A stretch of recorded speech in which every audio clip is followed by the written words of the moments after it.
Hi, everybody. AM 950 Radio, the voice of progressive Minnesota. It's a joy to be with you today. The Democratic Convention has started in full force, but so have the protests. So we got to talk about all of that. What what an interesting and what a wonderful night it was, quite frankly, the first night of the convention. I want to know what your thoughts were because I thought it was something quite special. But some people also said, I've been getting perspectives from people who live in the area. I'm going to give you a little bit of background on the area where the United Center is so that you can understand some of the community critique of how this is being done. And no one does things perfectly. They're doing the best that they can. I know Mignon Moore, who heads up the convention, is very, very sensitive. She comes out of Rainbow Push and she is, from the heart of the Black community, and she's sensitive to how the police are viewed and all of that. And that having been said, whatever critique we can offer that can be helpful to them, we're going to give it. And so there's a lot going on. What do you think about the convention? What do you think about the messaging? Do you want to hear um, other messages come through? Uh, Please go to the Santita Jackson Show YouTube channel, the Santita Jackson Show YouTube channel, and let us know what you think. Please like and subscribe there. Like and subscribe, everybody. I need you to get those thumbs up, thumbs up. Like the show, like the show. The Santita Jackson and Friends page. Please, please become my friend there. That's where I can accept friends. And of course, at Santita J on X. But please go to the Santita Jackson Show YouTube channel and meet Robert. Shalom to you, my brother. Ashley down in Memphis, sending you so much love. And of course, Bernadette, Linear Bob, Crip Queen, Jean Tinman, Andre Zenobia, Dave Dowling, Shanina Knighton. I love her. Dwight McKee, sending him so much love, praying for our brother Dwight to continue to be on the road to recovery. What did you think of last night? And what about the demonstrations that are happening beyond the convention? They're happening all over town, just not in one central place. And how effective is that? Want to know what your thoughts are? What are your thoughts? What do you think about the issues that were presented last night? Of course, a woman's right to choose and our basically our overall health, women's health, particularly in the maternal space, that received a lot of attention, and it should, and it should. But we're in Chicago, we're in the midst of a migrant crisis, and that's impacting all communities everywhere in the United States.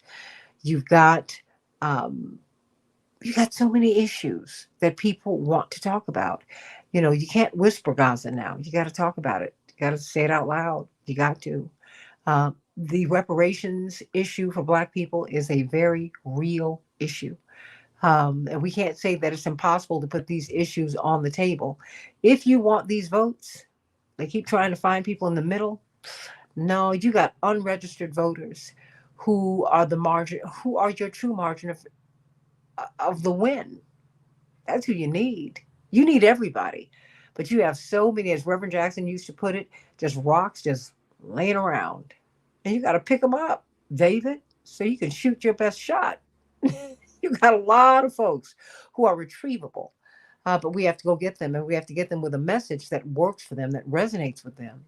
Of course, Attorney Mark Fansher, National Conference of Black Lawyers, uh, Reverend Dr. Todd Yeary, Rainbow Push, senior pastor of the iconic Douglas Memorial Community Church in Baltimore, Maryland. My sister friend, not that we don't love you, but you always have to be on the private joke on the other side. Ariel Gold, Fellowship of Reconciliation. Don't look at those shoes, girl. We're about to start the show. And of course, Attorney Tariq Khalil, a board member of the American Muslims for Palestine. And so, let me start with you, Ariel. You were at the center last night, of course, sporting a new look for all of us. Everybody had to put on some very comfortable shoes with your finery because you had a lot of walking to do, but it was worth it. It was worth it. But it was also very interesting. Of course, they started the night off with a tribute to civil rights. Reverend Jackson was at the center of that. And so let's start there and move forward because we heard Hillary Clinton. She looked fantastic, sounded so strong. Um, AOC. Maxine Waters, yes. And we had, of course, uh, President Biden. We had Jill Biden, but no mention of Cori Bush or Jamal Bowman. Those are big losses in the Democratic column. So, well, tell me, Ariel, what did you make of last evening? No mention of Gaza. I mean, really? I mean, really? Well, I want to go back a little bit to yesterday afternoon because what really floated my boat yesterday was the first time ever panel on Palestinian human rights. And that was incredible at the McCormick Center, a Mhm. DNC sanctioned event for the very first time. And that room was packed, Mhm. as those events are not usually. Usually, those DNC side events are not packed. This was packed with both attendees and media. Um, the doctor who spoke, she told two stories. I encourage folks to listen. She told just two stories, one of a child and one of a healthcare provider, and let those individual stories speak for themselves.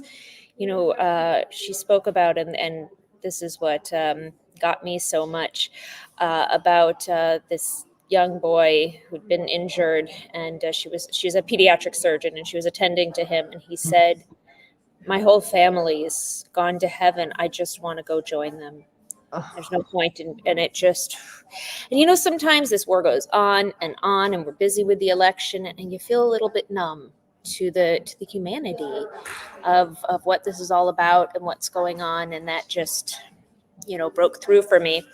But folks from Uncommitted were there, and that was incredible. And so Dr. Zogby, who was one of the facilitators of the panel, he was speaking about, and I think this was so important. He said, back with Reverend Jackson, Palestine, that was the only other time that Palestine made it to the convention. And he said, and then it was Reverend bringing it, right? It was being brought from the top down. And Reverend had advisors saying, "You sure you want to do this?" And he said, "I'm going to do this."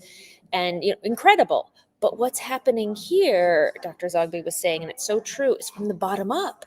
It's not about Layla Al Abed. It's not about a politician or delegate, a candidate. It's just the grassroots. It's just this demand from the people that this issue be addressed and be part of this election. And so I have to say that kind of, if I came here to Chicago and that's all I saw, I would be satisfied. All That's right, it. so Do you think we know what a huge deal that is? huge, massively huge. It's not the end of the fight, right? We need Mhm. policy, but it's a huge, Mhm. huge deal. A But panel. what is that indicative of to you? That that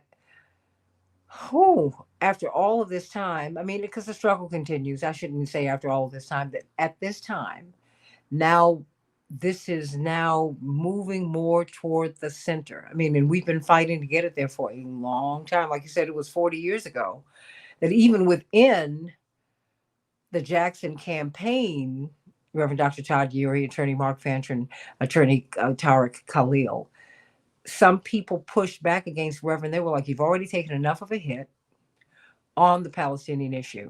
I think we can leave well enough alone. You've made your point." And he said, no, no, we're not done. No, we're gonna keep pushing until we make this a mainstream issue. They're gonna deal with this."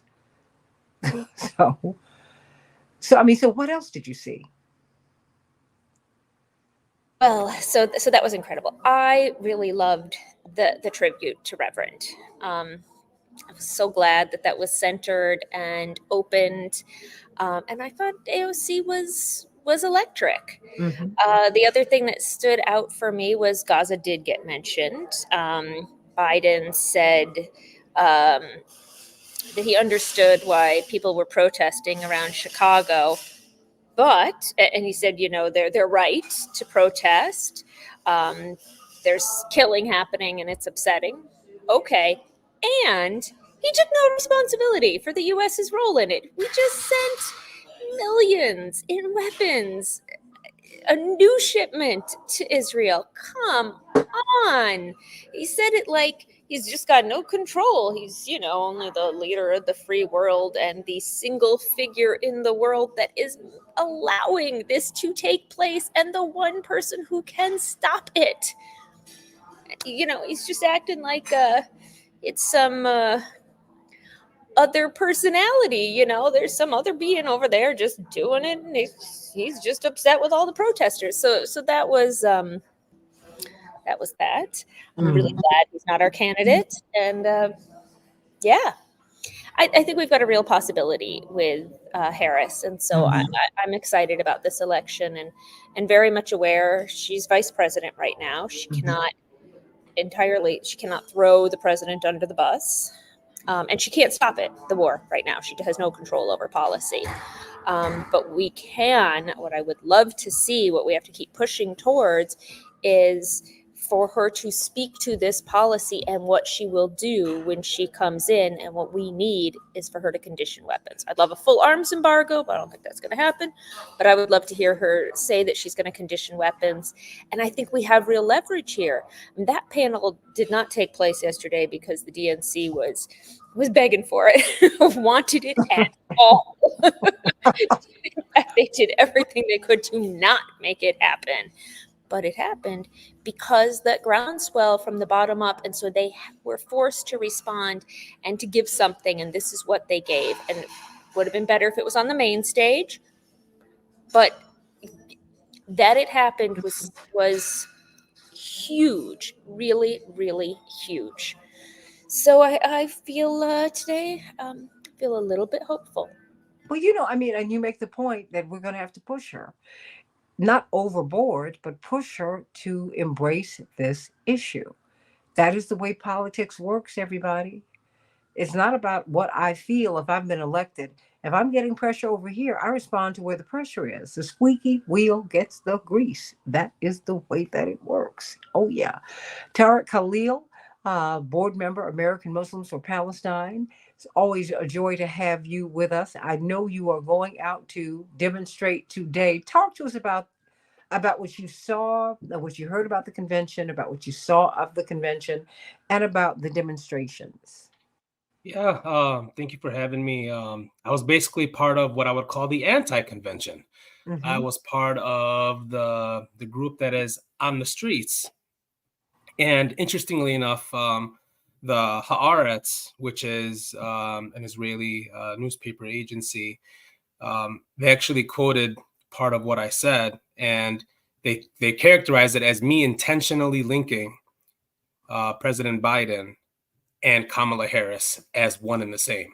And, usually I don't like when people characterize what I say. I would like them to just quote it and let people decide.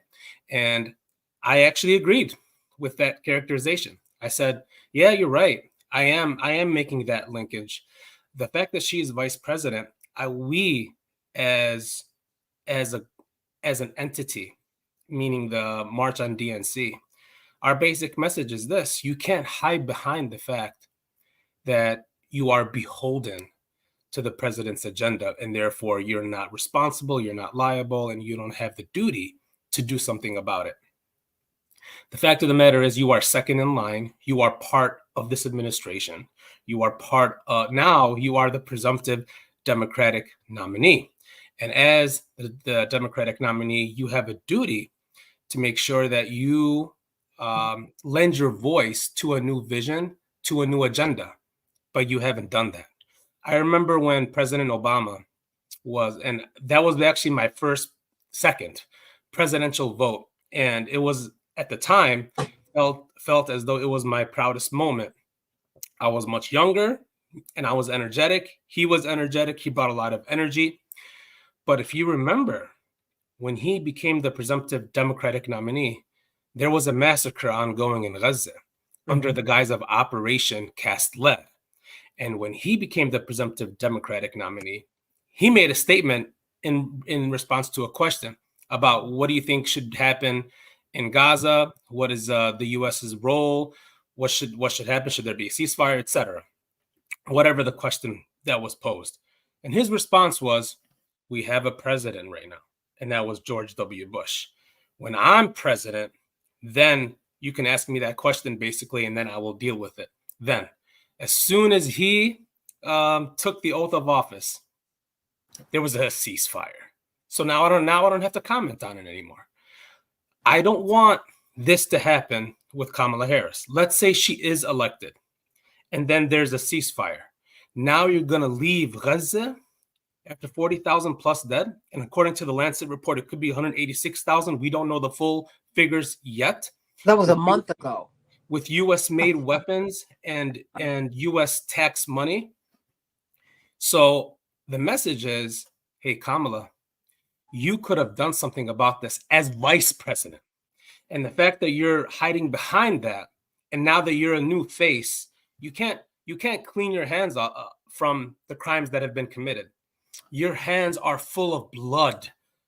They're full of Palestinian children's blood right now. So when you become president, you have to offer a new vision. You haven't done that. Well, we haven't yet listened to the speech, but we do know that's not part of the Democratic Party's platform right now. So excuse me if I'm not as optimistic or I'm not as energetic about the prospects of a Kamala Harris presidency. Look, you cannot say I'm better than Trump and use that as your tagline as though that would suffice for people to vote for you or to feel as though you're the lesser of two evils. If you want to run on the lesser of two evils platform, that's a tragic mistake, because that's not how you get a progressive agenda forward.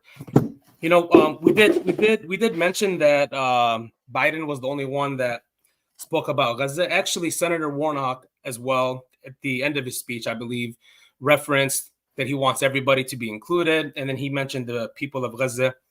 But it wasn't a statement of, change in policy, or that he indicated that there should be change in policy. It was just a flowery, all-inclusive ending to his speech. But notice what President Biden said. He spent about a total of 45 seconds on the issue, even though I will make sure, and activists on the ground will make sure, that this will mark his legacy. His decades of service will be diminished based on the last 10 months of his complicity in the first live stream genocide in the world. And I will make sure that that happens. This will be the mark of his legacy. He ended not on a strong note. He ended on a horrific note with the genocide ongoing in Gaza right now.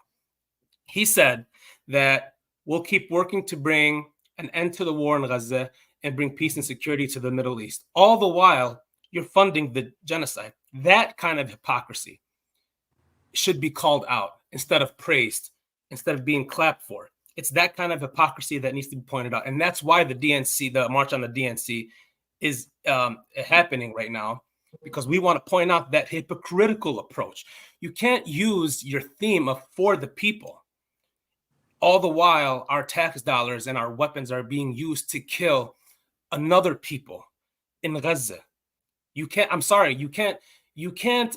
hide behind that theme, even though you're right on so many other issues, even though you're presenting a message of unity. At the same time, you are destroying a defenseless civilian population. And for him to have the gall to say that the protesters in the streets have, quote, a point. We have a point. No. We have a message. And the message is that you are Genocide Joe. You are complicit. Santita, are you okay? Oh, yeah, absolutely. It just fell, and there it is. I'm still here. I'm sorry. Okay. No. Thanks for asking, because it's I just want to make sure you're okay. Oh, well, no, wait a minute, honey. Always ask. So the fact that he had the gall to just indicate that we have a point that civilians are being dead, but they're not only being dead on your watch, they're being dead with your aiding and your abetting. And it's that kind of hypocrisy that needs to be called out. Look, Reverend Jackson deserves to be honored. I'm glad that he was honored. But at the same time, Gaza should have been at the center of all of this, because that is the mark of this presidency right now. And the fact that we're pushing it aside, literally pushing it aside to the McCormick place, and you want to offer that as a carrot to get people to vote for Kamala Harris. It's not going to work with this new progressive breed of activists. So, I mean, well, Reverend Dr. Uri, would you like to respond? Or, I mean, and tell us what you saw.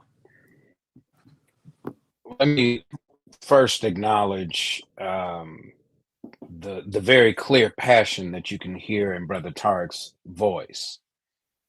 But you also hear, I think, the other piece of hope that there is movement into a more substantive conversation in response to the urgent moral crisis that is happening in Gaza right now. You hear that in Ariel's voice, aside from the excitement about the prior conversation before we went on camera. Let me just remind us all that the convention is a staged thing. It's not really meant to be a substantive thing. The substantive work is the work that Reverend Jackson teaches us to do when the cameras are off and the curtains are down, in the rooms where it happens. This is where, one, you bring awareness to the message. What are the concerns of the people over and against the messaging coming from the platforms? But then really, and this has always been, the question that every generation has to deal with is, what happens when the convention closes on Thursday and the work really must begin? Because the truth of the matter is that this is about what could happen beginning January 20th of 2025. This is a conversation of what is supposed to happen, hopefully, for many people, after November 5th, 2024, and assuming that there's not protracted, extensive litigation that is designed to disrupt the ability of the Electoral College to meet on its scheduled date and possibly create another constitutional crisis administratively. This is really a question about, it's not just how do you get on the agenda, it's how you implement it. And so I think there are two pieces here. One, there is conversation, and there is intentional and appropriate disruption to the general flow. I walked down to the McCormick Place from as close as I could get with the drop off because the perimeters are very off. You can't get into certain areas without appropriate credentials. There is, in this guise of security, a question about who are we actually securing. But to what I heard last night is I heard day one of a staged event. To expect that somehow or other this is going to turn into a substantive conversation, that ain't what this is. And so to create that conversation, one, you have to be able to make your point. Tarek and others are making that point. But we also have to make that point with making a decision, because the same conversation has to be had with the other side. The Republicans are not just going to concede because folks don't like Donald Trump that it is presumed that he's guaranteed to lose. That's not true. No one is really having the conversation depending on the makeup of the House of Representatives where the spending bills begin, or the Senate where cabinet appointments are made, judges are appointed, foreign policy is actually affirmed, whether it's by the treaties that are to be ratified. We got to figure out, after this staged event, what next? Everything. This is a thing. Reverend has always been clear to this day. Seize the moment for what the moment provides, but don't assume that you're going to get everything done in your 45 seconds of a soundbite. In my predecessor, Reverend Warnock, and I think he was clear in setting the moral call.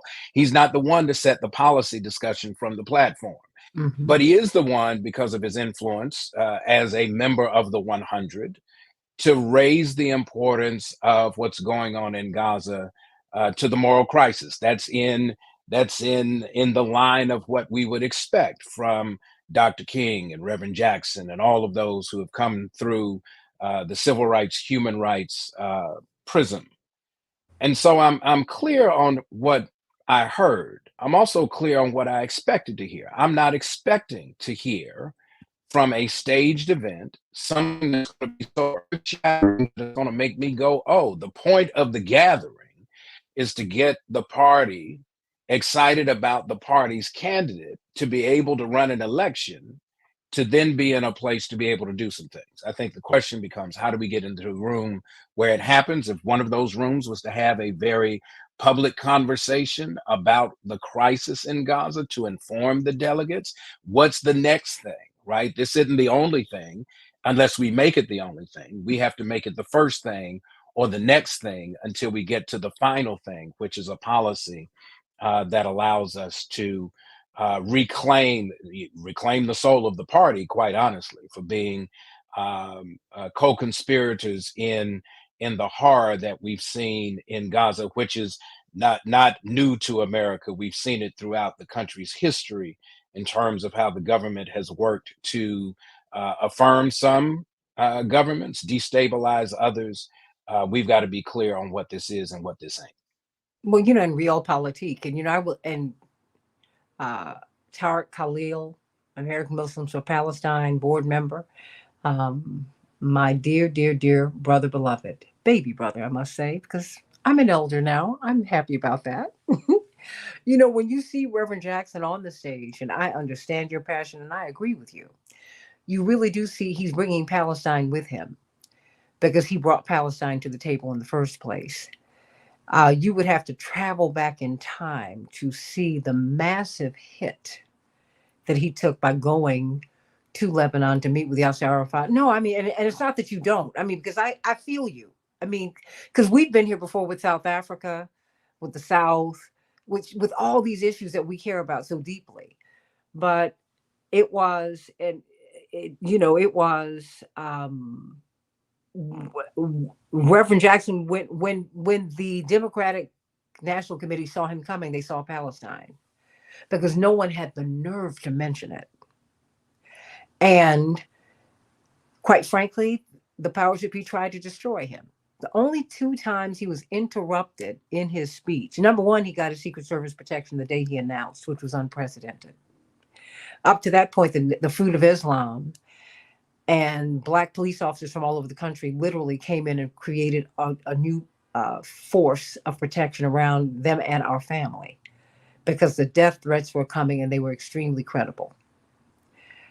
Because they were afraid that he was going to bring Palestine to the table because he had already been taking the hit since 79 on it. And he just kept on going. Because remember, Andrew Young lost his job as UN ambassador because he met secretly, did a back channel meeting, which ambassadors do all the time, with the Palestinian observer at the UN. And he had been challenged to do that by my mother, who had just come back from Lebanon. and on it goes. But I want you to know we hear you, we feel you, and we're going to continue to push to get this front and center. I just want you to be assured of that. But just when trust me, when they see Reverend, that's what they see because he was the only one with the nerve. He opened the door for Carter to talk about apartheid. Because no one would touch it. Attorney Mark Fancher. So what say you about this convention and this moment? You can weigh in on anything you like. Well, I want to co-sign everything that Brother Tarek said. I think he spoke a lot of truth. And for me, as I've said frequently, the issue is not really what happens at the convention. I really don't care about it. It's all irrelevant. It's all a big show as far as I'm concerned, because the Democratic Party is a corporatist party, a capitalist party, and it is irredeemable. It is built in a way that it can never get to the real issues. The issue really isn't so much just a war in Gaza. It really goes deeper to a question of the fundamental legitimacy of the entire doctrine of Zionism, and whether the Democratic Party, capitalist party, would ever get to the point of saying we just full scale and wholesale oppose Zionism as a doctrine, and we're going to go after that. They will not. Because you can stop this war in Gaza, but as long as Zionism is the prevailing doctrine of the state of Israel, then you're going to see further violence that's directed against the Palestinians. It's an endless kind of a thing that has been going on since 1948. And so that gets to the question, and the Democratic Party is never going to do that. I mean, Zionism is the baby of capitalism. It is fundamental to the success of imperialism. It's not going to get to that. And so the question really is, what do we do about the overall situation that we have? We have a Democratic Party and a Republican Party. Both of them are the same party with two names. Both of them are controlled by an elite group, an oligarchy. Both of them offer no hope at all for oppressed people around the world. They are, in fact, the enemies of oppressed people around the world. Both of them need to be destroyed. And when I say that, people, may get confused and think that I'm talking about some type of physical attack on them. I'm not. I'm not even talking about an engagement with them on a political level. I'm talking about abandoning them, just walking away from both parties to destroy the duopoly and to create something that's entirely new, completely different. And when I suggest that, people really have a hard time accepting it because they say, well, this is all that we have right now, and that we've got to work with what we have. If we don't work through the Democratic Party, then we're confronted with the existential threat that's posed by a Donald Trump, and we can't afford to do that. And when I've had this exchange, a number of times, and I had it once with someone who I respect, very highly. And I think that his response was probably the strongest that I've heard. And that is that even if we don't believe that the Democratic Party offers a way forward, that we at least have to buy ourselves some time, that we have to hold off the Trump threat so that we have time for this movement to upset the duopoly is able to continue to advance and to make progress. And we, during the next cycle, will be able to finally walk away from it. The problem with that is that there is no movement that is ongoing to walk away from the duopoly. Now, even people who voice dissatisfaction with both parties and who do things like engage in the uncommitted campaign and other things, many of them, once you get a Kamala Harris at the top of the ticket, are satisfied that there's been a change in personalities and faces, and so they fall right in line. They get right back into the mindset of, well, now our savior has come. We've got some possibilities and hope with this new candidate. Maybe we can get policy changes. Maybe we can get this. We're not going to get any changes with her. She has admitted, quite frankly, that she is a hardcore Zionist. Whatever she may feel about the current conflict and the war and the genocide, she is not going to change the basic orientation that the Democratic Party has always had. And then you have people from the most progressive wing of the Democratic Party. Alexandria Ocasio-Cortez gets up there and cheerleads for the Democratic Party, as opposed to the other possibility, which would be for her to be part of this group that says we're abandoning the Democratic Party, because it's capitalist and corporatist, and it is opposed to everything that is in the best interest of oppressed and working people. So as long as that's the situation, then we're left with the prospect of either abandoning it or just falling in line, or protesting on the outside of the convention. And everything that Tariq Khalil said should have been something that was available for everybody to hear last night, but they're never going to hear it because they're not going to put the cameras on these protesters. And so the fact that the odds against disrupting the duopoly, destroying both of the parties, even though those are enormous and huge challenges, that means nothing to a revolutionary. A revolutionary doesn't run away from something that's hard or difficult. They continue on course with it. And so I can say personally that I cannot in good conscience vote for a Democratic ticket because I know what they represent and I know what they stand for, and I can't do it. And so I'm not going to vote for Trump. I'm not going to vote for Harris and Walz. And the only thing that's left for me to do is to vote for something that's consistent with my conscience. And I think that Cornel West is at least attempting to begin, in an embryonic way, this movement against the duopoly. Let me cast a vote for that. And for those who say that that's wasting a vote, it's not wasting a vote in this sense, that there are so many people who believe as I believe, who feel that they are isolated and alone. They feel that nobody else feels like they feel. Nobody believes what they believe. And so they don't want to waste their vote. And so they're going to vote for the Democratic Party because they think that that's their only alternative. The only way that you embolden people, the only way that you encourage and inspire people to believe that there are possibilities, that there is the possibility of doing something different, is for them to see that there are others of like mind, that there are other people who are willing to do that. And even if there are only a few of us who are willing to stand up and to say, we do not stand with the duopoly, we do not stand with the Democratic Party, we do not stand with the Republican Party, we stand for something different that affirms humanity, that builds something that's beautiful and fulfills the ideals, that lives up to and is consistent with the principles that God has given us about how human beings are to interact and to relate to each other. When even a few of them stand up and do that, it inspires a few more, and they inspire a few more. And pretty soon you do have a movement. So I've got to play my role. I've got to step away from all of this and to do what I think is important, according and consistent to my conscience. And my hope is that others will be inspired to do the same. Tariq Khalil, given what he said, because there are 14% of the delegates are uncommitted, and uncommitted really did not have the time. Ariel Gold and Reverend Dr. Todd Yeary. One wonders what they could have done with more time. And they're still here. They're still out here. I mean, we act as if these matters have been settled. They have not been settled. They've not been.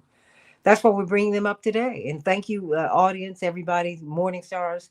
Thank you for being encouraging of the various voices in this discussion, because we come to make things right, not make things better. Of course, you remember Mickey Warren, my Uncle Mickey, Reverend Dr. Todd Yeary.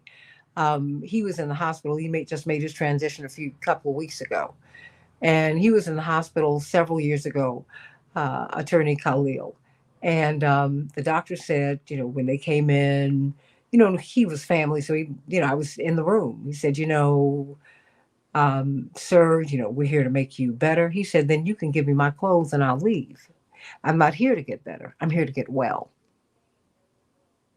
And that's where I am, Attorney Tariq Khalil. It is, we got to make this thing right. We can't just continue to put patches on this thing. It's just, this is the Lancet study. I don't even want to hear 38,000, 40,000 anymore.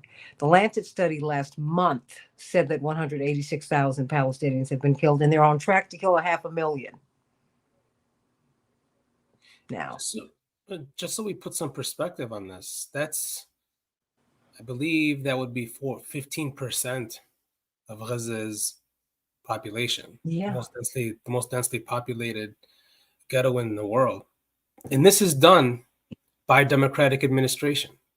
So, I mean, excuse me for not being so optimistic about this. I just don't see a difference with what Kamala Harris will bring. Here's my perspective on this.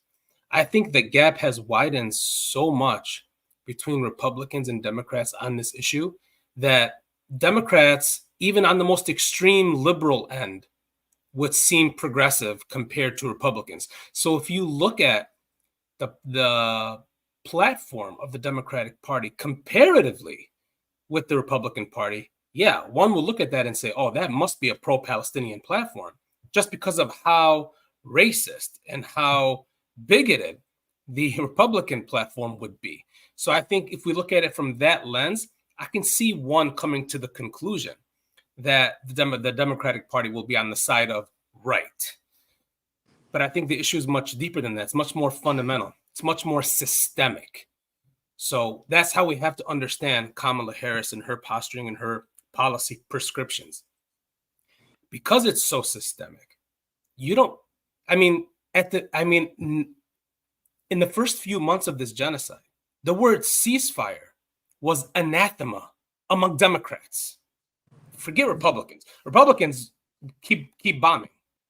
Democrats, the word ceasefire was anathema. And I met with congressional leaders, I met with senators, and they pretty much indicated as such. I'm talking about liberal, very liberal reps who were saying this. And that is troubling at that time. But now that the word ceasefire is not so anathema anymore, now we can say it. Now we can call for it, because now it's okay. It's not anti-Semitic to call for it once 40,000 are killed. When 3 or 4 or 5,000, are killed, that's probably still an anti-Semitic statement to make. I'm not even joking. This is not hyperbole. This is how they've approached the issue for the first few months of this. And the fact that now ceasefire has become the end, it's presented as though that's the end and not a means to an end, is problematic. So, I mean, as a Palestinian, especially, I cannot see something forthcoming that will benefit my people, that will bring back what was taken from our brothers and sisters in Gaza. We're talking about 90 plus, almost 100,000 injured, 40 plus thousand, possibly 186,000 or more dead, 80% of the civilian infrastructure destroyed, not a single fully functioning hospital. The DNC wants to talk about healthcare, wants to talk about preserving the unborn. Well, what about those that have been born? What have you done to them? You've armed an entity that blowed them to smithereens. The fact that a school was bombed just a couple of weeks ago in Gaza, where not a single fully human form was found. All the bodies were blown to smithereens, 100 plus. And you want to talk about changing the gun laws? The hypocrisy there. You want to talk about healthcare and providing adequate housing? The hypocrisy there, when the housing has been leveled in Gaza. And you saw it coming. The genocidal statements have been present all along. The ICJ have notated that. That was not evidence enough for you, President Biden? That was not evidence enough for you, Kamala Harris? That's exactly why we refer to him as Genocide Joe, and she is a side of the same coin. And she has not presented anything to indicate that we should take a different interpretation. That she did not present a new vision. She presented a new face, and not a new vision. And that's where it's problematic. And that's why she can't just win our votes by saying that she's better than Trump. That's not going to work. So, I mean, because it sounds like, Reverend Dr. Yuri, we're from the same age group, Mark Fancher, Ariel Gold.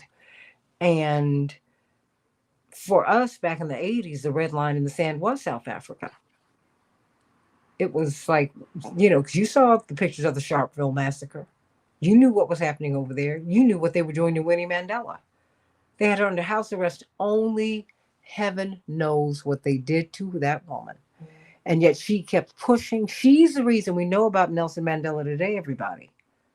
It was Winnie Mandela, who was a woman who would not be denied.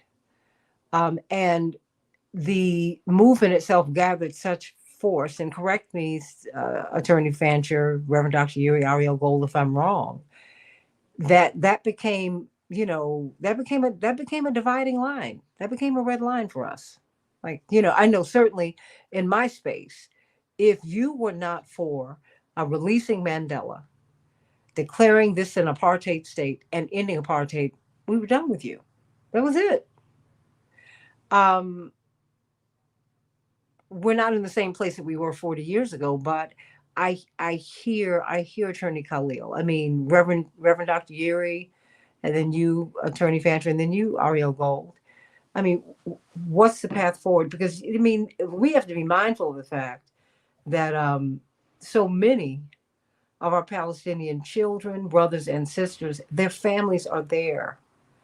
When you see the Congresswoman Tlaib waving her banner when Netanyahu's speaking, her grandmama's over there.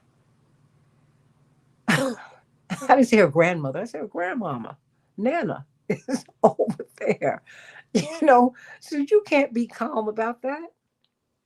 You just can't. And now they're showing the pictures of, thank you, Attorney Khalil, of the body parts. I mean, you've seen people pick up faces. I've never seen anything so horrifying in my life. They can't identify. They're gonna have to go to DNA if they do that. They can't. I mean, they're picking up arms, legs. I was like, what? I mean, you're going through your social media and you're looking at it, particularly with TikTok and Instagram, and X. You're like, okay, what is this? And you're like, oh my, you're horrified. Like, when will this end? And then then the United States gives them $20 billion more last week after all this marching and pushing. And Reverend Dr. Yeri, Attorney Fancher, I'm and Ariel Gold. I got to sit back. I have nothing left. Reverend often says, don't get discouraged, get determined. Mamie Till made a decision to have an open casket funeral to confront America with the images of brutality. That did not lead to a sudden change in heart or practice after the funeral was over. What it did was it inspired, prayerfully, others to keep pressing. What turned into Free South Africa did not automatically happen after the 11th of February, the year that Nelson Mandela was released. As a matter of fact, that movement started at the Freedom Congress in 1955 when Nelson Mandela was banned from attending the gathering in Kliptown, where the charter was actually laid out that served as the template for what is now the current South African Constitution. And so what I'm saying is, yes, we want to make sure that we're heard, but we also have to be real clear on what the posture is of the country. In the Durban Conference, when the recommendation, the resolution that called Zionism a form of racism was put on the floor, both the United States and Israel's delegations walked out together. Let's be real clear that there is no staged performance that has an intent to appeal to the emotions of people in an election cycle. That's not where this happens. It is what happens when the gavel is dropped at the close, and whatever rhetorical commitments they make to whatever they're going to say about Gaza, racial justice in America, police brutality in the streets of the country, the continuing presence of white supremacy and structural racism, even though they're trying to ban even the language of talking about it. You can't say diversity, equity, or inclusion. Mm-hmm. There has to be a sustained effort to continue to press and to push. And if it may come in the form of the tactics that my brother Mark has laid out, that you aim for the destabilization and the collapse of the two-party structure, or you fully engage in trying to hold both parties accountable in the meantime. It is not an either or. There's going to be a principle of a both and. You did not get a civil rights movement by a unanimity of method. What you had was a sincerity of motives to try to produce a better outcome for everybody, recognizing that everybody's not going to agree with how we get there. What would be tragic is that we would assume that over the next 72 to 96 hours, there's going to be some euphoria that turns into a recognition that's going to change the next 150 days, give or take, of President Biden's term. We've got to keep the pressure on, and we've got to be sober-minded in understanding that it's not enough to say put it on a platform. We've got to be ready to get it implemented. And while everybody celebrated Joe last night, we love you, Joe, but Joe, you still got work to do. And that work has to be not only pushing for a ceasefire, but pushing for a plan to rebuild, not just in Gaza, for the same devastation that the American government has been complicit with, the most impoverished government, nation in the Western Hemisphere, Haiti. We've got to make sure this is not a situational movement. It is an issue of principle, which is why my colleague and my predecessor raised the principled action. He is one of 100. The one who can change it is the president. Who's going to be in the 535, 435 in the House, 100 in the Senate, who are going to push the policy so that if whomever the president is decides that they're not going to go with the demand of the people's representatives can then override the legislation or the veto of the legislation. At the end of the day, what makes Monopoly a game is not the pieces, it's not the die, it is the rules. And if we don't leverage these rules and leverage to change the rules, as Reverend has shown us, then we're going to find ourselves victimized by those same rules. So I want to tap into all of this energy, but we got to make sure that there is a strategy that's going to get us to an objective. As I saw sitting next to Reverend in Gambia, the conditions changed on the ground. They were executing political adversaries of a president who had come to power by coup. Reverend had a relationship and said, reach out to him, invited to the Gambia, sits down, and in a meeting with the then U.S. ambassador, when the conditions had changed and the executions had stopped, in the secrecy of a meeting, the U.S. ambassador said, we got another issue. We have 2 dual U.S. citizens who are being held. We want you to help negotiate their release, and we cannot make this an official ask from the U.S. government. Reverend didn't get caught up in that. He sat back. I was sitting right across from him, watching him lean back, tired from the trip. And he said, I'll do it. And the next morning, he pulled us together to sit in the room in a space and a place where this is not somebody that you necessarily going to invite for dinner, but that's not the point. The point is, what is the objective?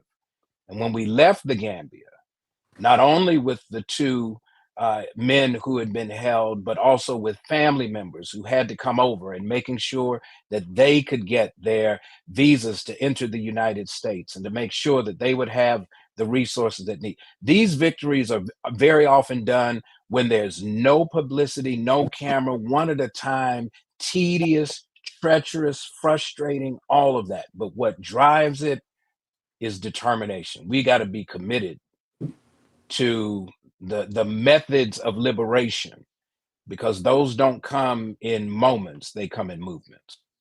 Well, I mean, because indeed, when Mandela was released from prison, we were in church that Sunday, and my parents had gone over Tariq Khalil several times. They got into London. They learned enough to get to London to see if Mandela was going to be released.